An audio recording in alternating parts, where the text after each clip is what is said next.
हाल ही में ऑस्कर से एक बहुत बड़ी खबर आई। पहली बार ऐसा हुआ कि बेस्ट सिनेमेटोग्राफी जैसी बड़ी कैटेगरी में एक महिला सिनेमेटोग्राफर ने जीत हासिल की।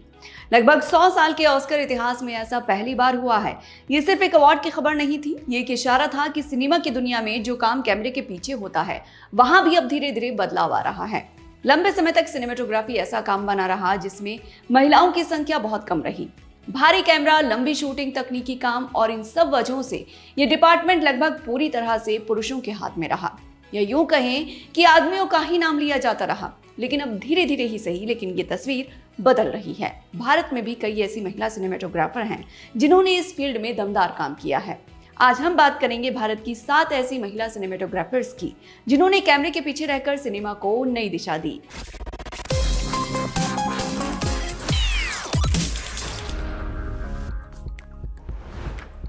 अगर हिंदी फिल्मों में महिला सिनेमेटोग्राफर्स की बात की जाए तो प्रिया सेठ का नाम सबसे पहले लिया जाता है। उन्होंने उस समय कैमरे के साथ काम करना शुरू किया जब इस तरह का काम ज्यादातर आदमी ही करते थे।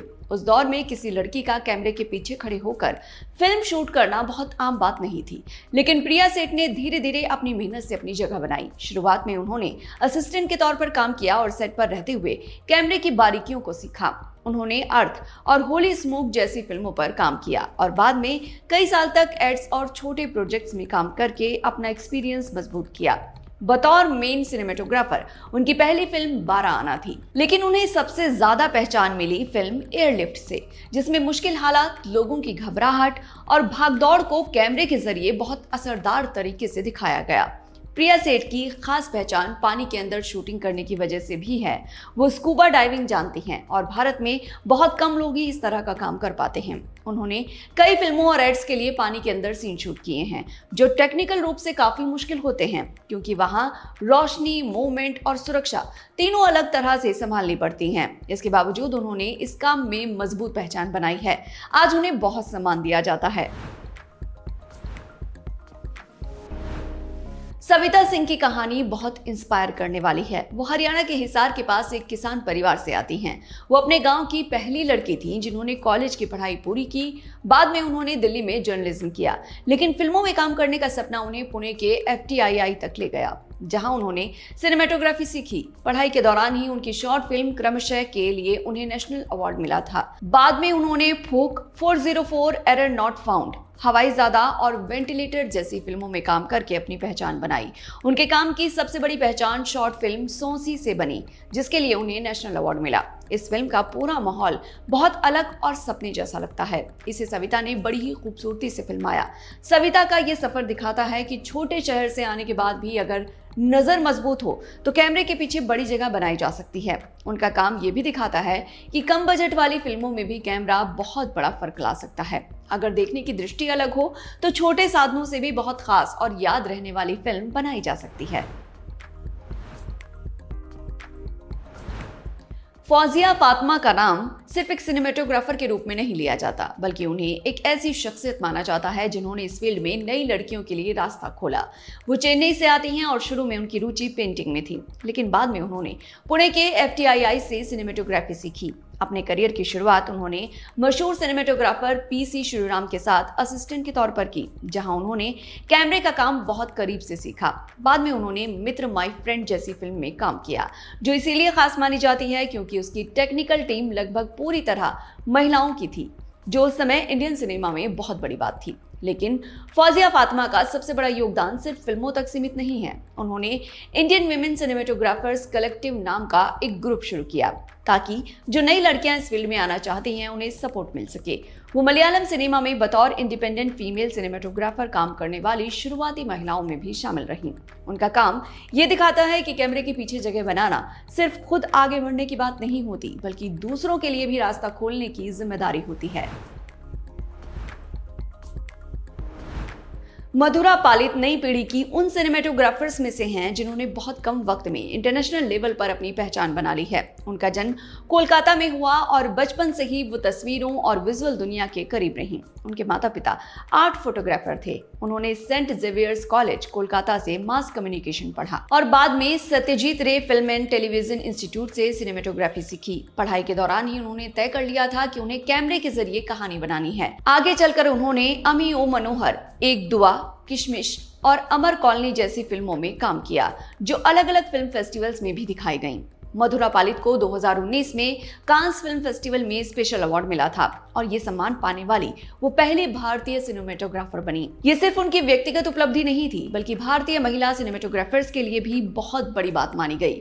उनके काम की खास बात यह है कि उनके कैमरे में सीन बहुत नेचुरल लगते हैं। ऐसा महसूस होता है जैसे दर्शक खुद कहानी के अंदर मौजूद हैं। यही वजह है कि आज नई पीढ़ी के सिनेमेटोग्राफर्स में उनका नाम बहुत तेजी से आगे बढ़ रहा है। केइको नाकाहारा का सफर थोड़ा अलग और बहुत दिलचस्प है। उनका जन्म जापान में हुआ। उन्होंने अमेरिका में सिनेमेटोग्राफी सीखी और बाद में भारत आकर फिल्मों में काम करना शुरू किया। धीरे धीरे उन्होंने बॉलीवुड में अपनी मजबूत पहचान बना ली, जो अपने आप में बड़ी बात है, क्योंकि किसी दूसरे देश से आकर यहाँ कैमरे के पीछे काम करना आसान नहीं होता। उनकी खासियत ये मानी जाती है कि वो फिल्मों में बहुत नेचुरल रोशनी और रियल लुक का इस्तेमाल करती हैं। उन्होंने मैरी कॉम, तानाजी, शकुंतला देवी और इंदु सरकार जैसी अलग अलग तरह की फिल्मों में काम किया और हर फिल्म में उनका काम अलग तरीके से दिखाई देता है। उनकी सिनेमेटोग्राफी की खास बात यह है कि वो हर कहानी के हिसाब से कैमरे का अंदाज बदल देती हैं। मैरी कॉम में बॉक्सिंग का जोश और मेहनत बहुत रियल तरीके से महसूस होती है। तानाजी में इतिहास का बड़ा स्केल और युद्ध का माहौल दिखता है। वहीं शकुंतला देवी में एक इंसान की निजी जिंदगी और इमोशन बहुत सॉफ्ट तरीके से सामने आते हैं। इससे समझ आता है कि सिनेमेटोग्राफर सिर्फ कैमरा नहीं चलाता, बल्कि कहानी को महसूस करवाने का काम भी करता है। और केइको नाकाहारा ने भारत में रहकर यही काम बहुत मजबूती के साथ किया है। अंजलि शुक्ला इंडियन सिनेमा की उन सिनेमेटोग्राफर्स में से हैं जिन्होंने ज्यादा शोर शराबे के बिना ही मजबूत काम किया है। उन्होंने पुणे के FTII से सिनेमेटोग्राफी सीखी और आगे चलकर शॉर्ट फिल्म मेघास डिवोर्स के लिए नेशनल अवार्ड जीता। ऐसा करने वाली वो पहली महिला सिनेमेटोग्राफर थीं। उस समय कैमरे के पीछे काम करने वाली महिलाओं के लिए ये बहुत बड़ी उपलब्धि मानी जाती थी।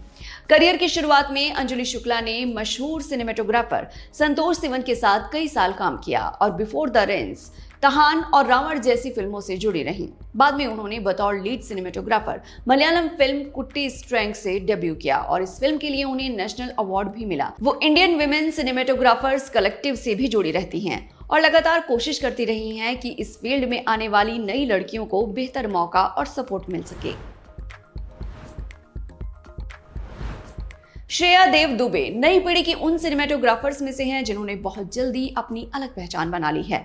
उनका जन्म कोलकाता में हुआ और बचपन से ही उन्हें तस्वीरें लेने का बड़ा शौक था। स्कूल के समय वो अपने पिता का कैमरा लेकर फोटो खींचा करती थी। बाद में उन्होंने ऑस्ट्रेलिया के मेलबर्न में फोटोग्राफी सीखी और फिर पेरिस जाकर सिनेमेटोग्राफी की पढ़ाई पूरी की। इसके बाद वो मुंबई आ गई और यहाँ फिल्मों और वेब सीरीज में काम करना शुरू किया। उनकी शुरुआती पहचान फिल्म कैट स्टिक्स से बनी, जिसे ब्लैक एंड व्हाइट में शूट किया गया था। इस फिल्म को इंटरनेशनल फिल्म फेस्टिवल में भी अवार्ड मिला। इसके बाद उन्होंने शॉर्ट फिल्म बिट्टू में काम किया, जो ऑस्कर की रेस तक पहुंची थी। उन्होंने मीरा नायर की सीरीज अ सुटेबल बॉय में भी सिनेमेटोग्राफी की और नेटफ्लिक्स की फिल्म थार में राजस्थान के रफ और सूखे माहौल को बहुत असरदार तरीके से दिखाया, जिसके लिए उन्हें इंटरनेशनल अवार्ड भी मिला। हाल ही में उन्होंने फिल्म उलझ में भी काम किया। उनकी खास बात ये मानी जाती है कि वो हर फिल्म के हिसाब से कैमरे का स्टाइल बदल देती हैं, इसीलिए उनका काम हमेशा नया और अलग महसूस होता है। तो ये थी भारत की 7 सबसे बेहतरीन सिनेमेटोग्राफर्स। आप सोच रहे होंगे कि कैमरे के पीछे महिलाओं का होना क्यों जरूरी है। यहाँ ये समझना जरूरी है कि जब कैमरे के पीछे अलग अलग लोग काम करते हैं तो फिल्मों की सोच भी बदलती है। कैमरा सिर्फ एक सीन नहीं दिखाता, कैमरा तय करता है कि ऑडियंस कहानी को किस नजर से देखेंगे। जब कैमरा संभालने वाले लोग अलग अलग एक्सपीरियंस लेकर आते हैं तो कहानी भी ज्यादा सच्ची और ज्यादा गहरी बनती है।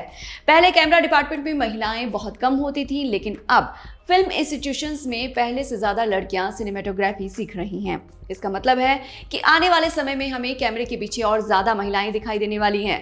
आपको इनमें से किस सिनेमेटोग्राफर का काम सबसे ज्यादा पसंद है, कमेंट करके जरूर बताइए और देखते रहिए एम बोले तो।